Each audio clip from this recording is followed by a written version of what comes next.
What's going on, everyone, and welcome back to the Gould's Gaming and Tech channel. We have Call of Duty Modern Warfare 3. It is finally out today, and I want to give you guys the best visual and gameplay settings as usual with any game that I do on this channel. These in particular are going to be very important because in this game in particular, since it's online, the visual and the gameplay settings basically hold the same weight when it comes to how you interact with this game. There are tons of settings that you can tweak to your personal comfort, but I'll try to only focus on the main ones that you guys need to concern yourselves with, because I don't want to go down the rabbit hole of every single setting, because some of them won't really change your interaction with this game that much, but there are tons of visual and gameplay settings that you kind of want to pay attention to. Grab some juice or something, or a little snack really quick, sit back, turn your game on, and adjust your settings as we kind of go through it, and I guarantee you will not regret it. And this will also directly help with your KD.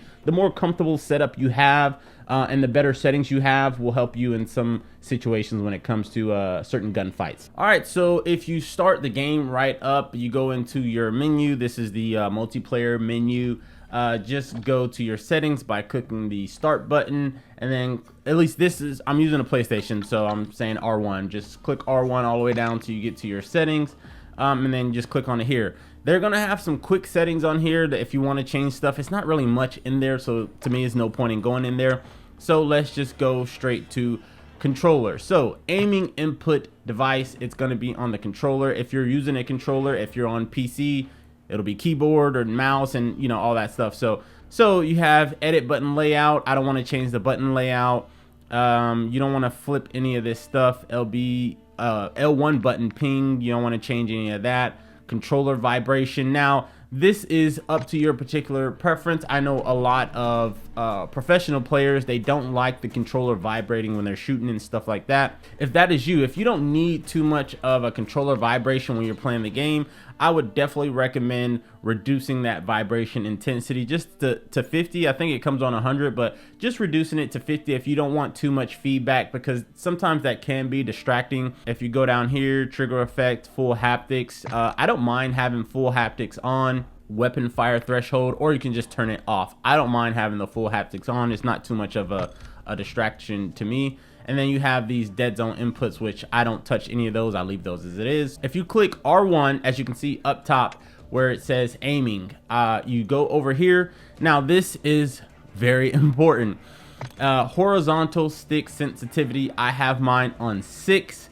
6 is a good number for me, and that is it's not the highest, but it's good for me. I don't want it too sensitive, and I don't want it under sensitive, if that makes any sense. So vertical stick sensitivity 6 as well. Putting both of those at 6, you should be fine. All right, so aim down sight sensitivity multiplier. I don't want this too sensitive, but I don't want it under sensitive, if that makes any sense. So I put mine on 1.2. And again, if you're watching this video and you're wondering, what qualifies this guy to make these decisions? Where is he getting this information from? He's not a professional gamer.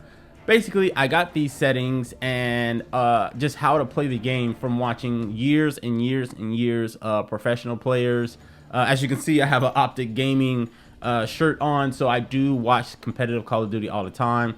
I follow those guys, and you know, after several years, they do show like how they play the game in their settings. So this is where I'm getting this information from. So hopefully that qualifies me. Ground vehicles, I left out on 1. Airstrike 1.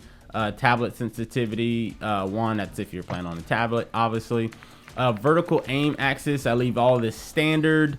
Tactical stance multiplier, that sensitivity. So this is when you have your gun canted to the side, how your gun is going to perform. So I'll put this on 1.20 as well. Keep it the same as the other one, because you're basically using the same gun. It's just a different stance. Aim response curve type, I'll leave that on standard, because I don't want to change that too much, because that will drastically affect how you use your gun, basically. Custom sensitivity per zoom, leave that off. You don't want to change these individual things unless you have a particular setup that you're already used to in that particular setting.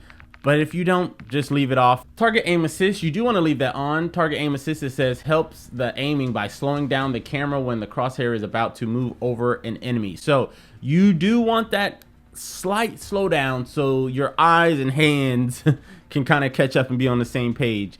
If you turn that off, unless you're just like that, you're gonna have more of a difficult time with aiming at enemies. So I will leave that on. Aim assist type, that directly affects the target aim assist, but basically this shows how much it slows down when you're aiming. Default, it says traditional aim slowdown near the target, precision strong aim slowdown, focusing strong aim slowdown, and then Black Ops traditional aim slowdown near targets used in Black Ops games. I left that on default because I don't want that strong slowdown to kind of affect me and kind of throw me off. So you can leave that as that. All right, so now we're going to switch to gameplay. Now, once you go to gameplay, again, some of these settings are going to be different for you if you have a particular way that you like a particular setting. So again, take that with a grain of salt. But in general, automatic sprint, most people do not like automatic sprint because, again, if you're playing online, say you're playing search and destroy, whatever the case is, you don't want to forget automatic sprint is on.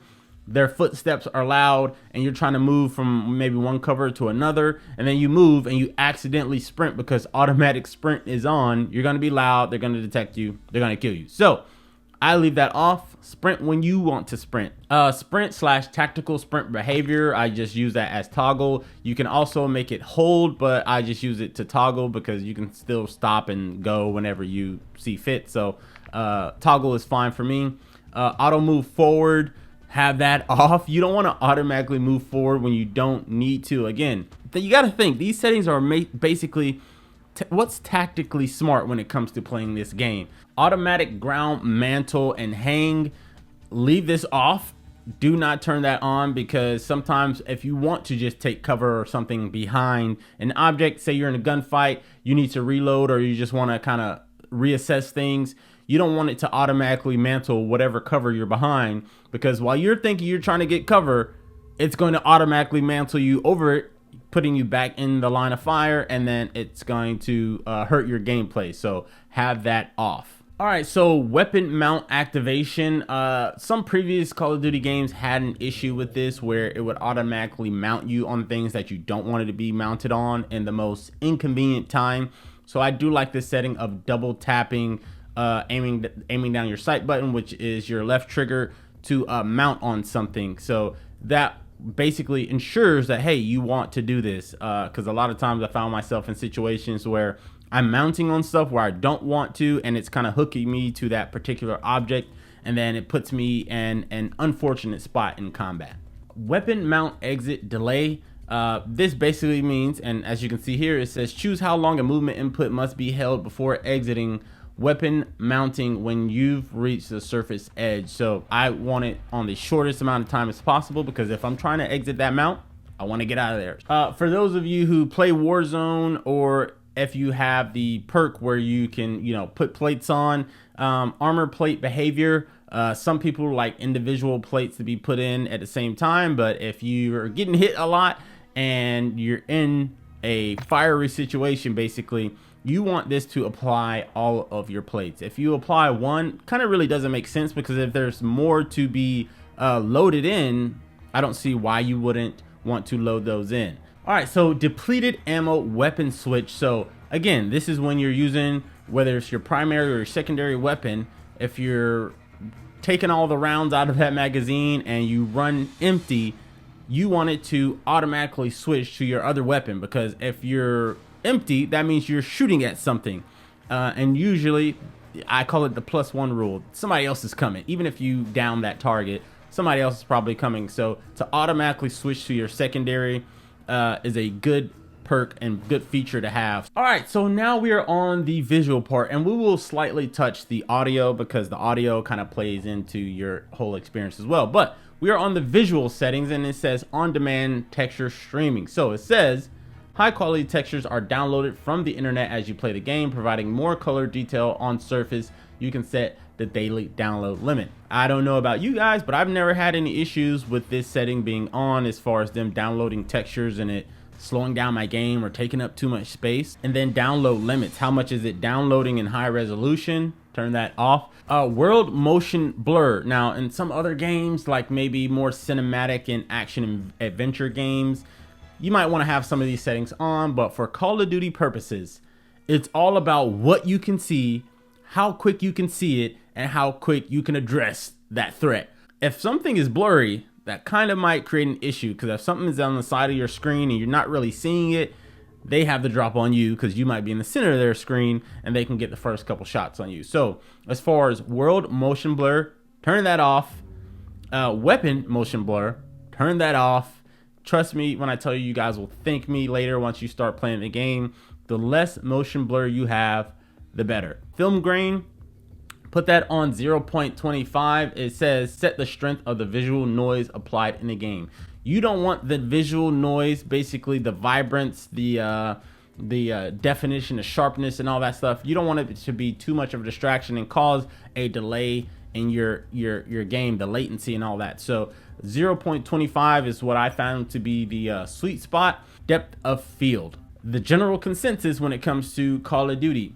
Why do you need depth of field in this game? When you're playing a story mode, yeah, you might want that for certain cinematic effects, but when you're playing online, you do not need depth of field on. Fidelity effects, as you can see right here, it says enhance the sharpness of scene rendering using the AMD Fidelity Effects Contrast Adaptive Sharpening. Turn that on. It's just to give you a little bit more quality in your visuals that you're seeing on your screen. And then eco mode. Some of you like, oh, why do I need eco mode? What's the point of that? I'm not trying to freaking save the environment or my PlayStation, but enable power saving features that helps decreasing your console's energy consumption. So it also says if you put it on efficiency, it optimizes a set of settings to reduce the energy consumption, heating, and potential wear and tear on your console while browsing menus. If you can help save your console not overheat or not sound like a airplane engine, why not use that feature? If your display offers this right here, 120 Hertz refresh rate, I would highly recommend turn that on. It just makes for a smoother experience when you're playing the game, primarily online. Field of view. This could